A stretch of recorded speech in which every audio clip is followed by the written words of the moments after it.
जी हाँ दोस्तों, जब सुशांत सिंह के घर सीबीआई की टीम सीन को रिक्रिएट करने के लिए अपने साथ एक डमी लेके गई तो क्या हुआ था उस दिन, आप सभी को बताने वाले हैं पूरी जानकारी।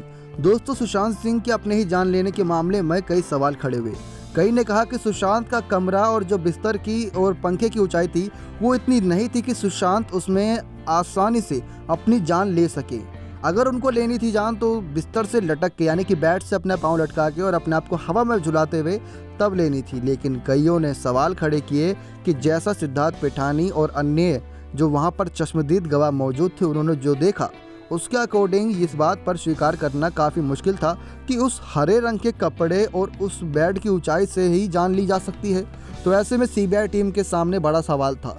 इस सवाल का जवाब सिर्फ एक तरीके से मिल सकता था कि वहाँ पर एक डमी टेस्ट किया जाए। लेकिन साथ ही साथ सवाल ये भी था कि जो वो कपड़ा लटक रहा था हरा कलर का, जो तस्वीरों में आपने देखा होगा कई सारी, और जो वो 10 से 15 सेकंड की वीडियो सुशांत के कमरे की वायरल हुई थी, क्या सचमुच उससे ही जान ली जा सकती थी?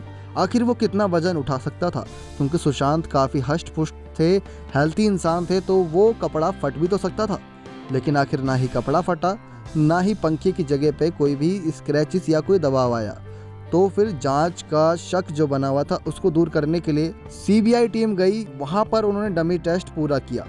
सीबीआई ने डमी टेस्ट करके जांच लिया कि सुशांत के कमरे में पंखे से फांसी लगाई जा सकती थी, ये पॉसिबल था। सीबीआई के पास फंदे के कपड़े की वो रिपोर्ट भी आ गई जिसमें ये बताया गया कि 200 किलो तक का वजन उस कुर्ते से लटकाया जा सकता था। ये अपने आप में ही कई अहम खुलासे थे, क्योंकि यहीं से सारी गुत्थी साफ हो गई कि सुशांत अपनी जान अपने ही कमरे में अपने आप ही लिए थे।